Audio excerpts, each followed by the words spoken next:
देने से हमारी नुक्कड़ सभा नहीं होगी।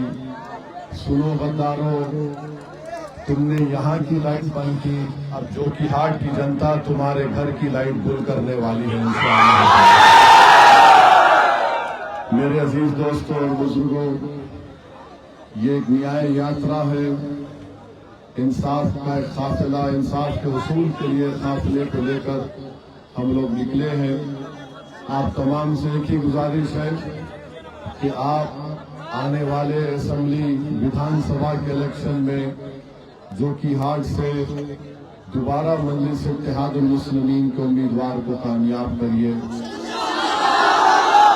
मैं आपको बताना चाह रहा हूं कि पिछले बार आपकी दुआओं की वजह से, आपकी वोट और मेहनत की वजह से अल्लाह सुब्हानहू व तआला ने मजलिस के उम्मीदवार को कामयाब किया था, मगर उस शख्स ने अपने जाती मफादात की तकमील के लिए अपने ज़मीर को बेच दिया और सीमांचल और जोकीहाट की जनता को धोखा देकर अपने ज़मीन की नीलामी न सिर्फ अपने लिए की बल्कि अपने साथ 3 और को लेकर गए। मगर आज आपके पास एक वक्त आया है कि आप अपने गम और गुस्से का इजहार कर सके। मैं आपसे अपील करने आया हूं कि मजलिस इत्तेहादुल मुस्लिमीन सीमांचल में और बिहार में आपकी एक मुस्लिम क़यादत को बनाना चाहती है। बिहार में और पूरे देश में हर समाज की एक सियासी लीडरशिप है, चाहे वो प्रकाश के हो, टीबीसी के हो, यादव हो, दलित हो, मगर बिहार के 19% मुसलमान और भारत के 15% मुसलमानों के पास अपनी कोई सियासी क़यादत नहीं है।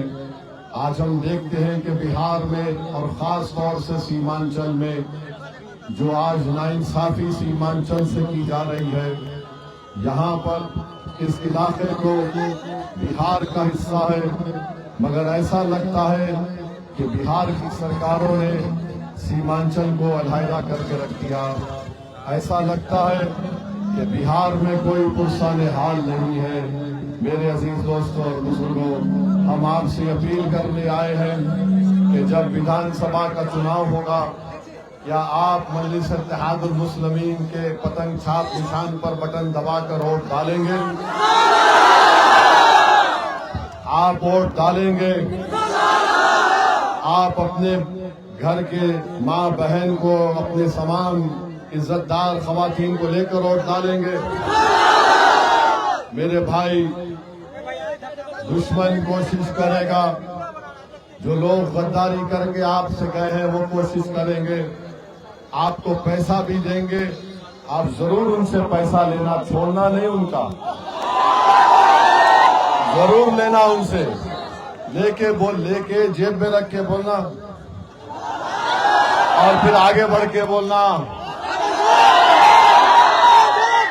ये काम आपको करना है। उन्होंने आपको धोखा दिया, आप अगर वो पैसा देते बराबर लो। ये बहुत पैसा कमाए गरीबों का खून चूस कर, ये सीमांचल की जनता को गरीब रखकर अपनी तिजोरियों में इजाफा किया। मेरे अजीज दोस्तों और बुजुर्गों, मिल सके, बच्चों को स्कूल मिले, हमारी बेटियों के लिए कॉलेज मिले, इस सीमांचल में यहाँ पर एम्स बने, यहाँ पर पटना हाई कोर्ट की एक बेंच बने, यहाँ पर रेलवे स्टेशन बने, यहाँ पर रेलवे ट्रैक डाली जाए, यहाँ पर पुल बने, ये सब काम करना है। आप जानते हैं कि जोकीहाट में क्या रोड है या नहीं है? इस शख्स ने 5 साल में कुछ नहीं किया। तेजस्वी उप मुख्यमंत्री थे, उसके पास जाकर तलवे चाट रहे थे। अख्तरुल ईमान एक एमएलए रह गए। अख्तरुल ईमान ने अपने विधानसभा में 800 करोड़ के काम मंजूर करवाकर उस काम को भी शुरू करवा दिया। एक 200 करोड़ का एक ब्रिज अख्तरुल ईमान साहब की विधानसभा में अभी तामीर चल रही। ये गए थे अपने साथ 4 एमएलए को तोड़कर, इनको मिल गए, पैसा मिल गया होगा, मगर इन्होंने अपनी अपनी विधानसभा की जनता के लिए कुछ काम नहीं किया। तो बहरहाल मेरे अजीज दोस्तों और बुजुर्गों, हमको मुत्तहिद रहना है और हम नरेंद्र मोदी को और अमित शाह को भी पैगाम देना चाहते हैं कि खबरदार, सीमांचल की जनता को आप बदनाम मत करिए। मोदी यहाँ पर आकर कहते हैं, मोदी अमित शाह यहाँ पर आकर कहते हैं कि सीमांचल में बांग्लादेशी है। मोदी जी, सीमांचल में कोई घुसपैठी नहीं है। हाँ, दिल्ली में मोदी जी आपकी एक बहन है जो बांग्लादेश की जनता ने उसको भगा दिया था, उसको लेकर आइए आप, उसको लाइए। सीमांचल से हम उसको बांग्लादेश का रास्ता दिखाते हैं, चले जाओ यहां से। खबरदार, बीजेपी आरएसएस को कोंटा पतंग छाप पर वोट देकर तुमको बताएगी यहाँ पर घुसपैठी नहीं है, यहाँ पर भारत से मोहब्बत करने वालों की सरजमीन है। सीमांचल में कोई बाहरी नहीं है, सीमांचल वो जगह है जहाँ पर भारत से मोहब्बत करने वालों की सरजमीन है। तो सुन लो मोदी आरएसएस, तुम आकर हमको हुब्बुल वतनी का सर्टिफिकेट मत दो। अगर तुमको जरूरत है तो हम तुमको बताएंगे वतन से कैसी मोहब्बत की जाती है। तीसरी बात मेरे अजीज दोस्तों और बुजुर्गों, मोदी, अमित शाह, नीतीश कुमार, चिराग पासवान और कुशवाहा साहब ने एक काला कानून बनाया है वक्फ के ऊपर।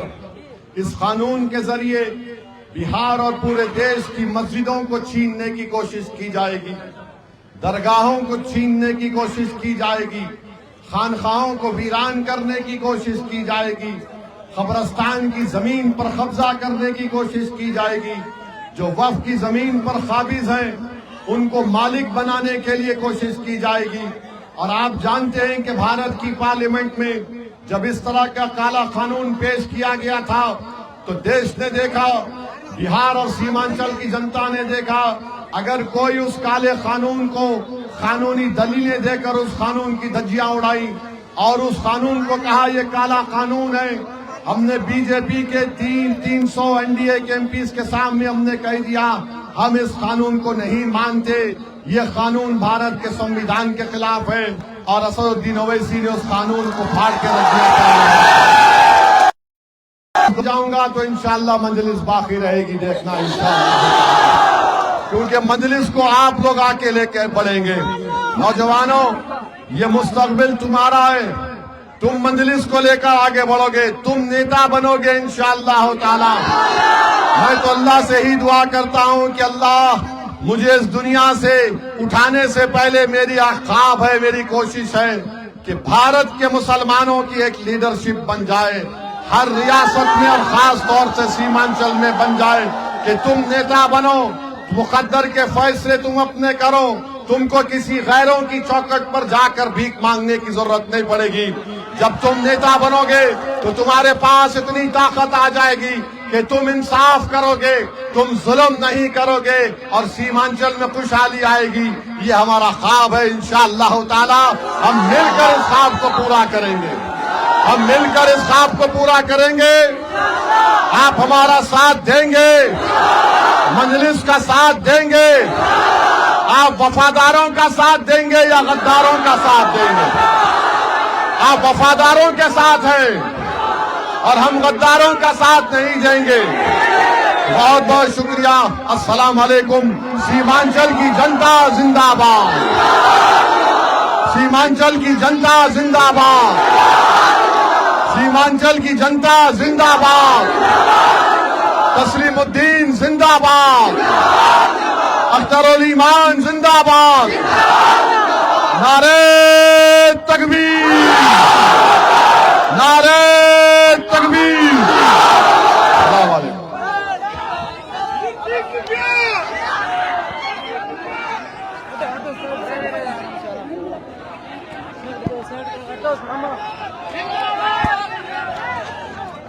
Side side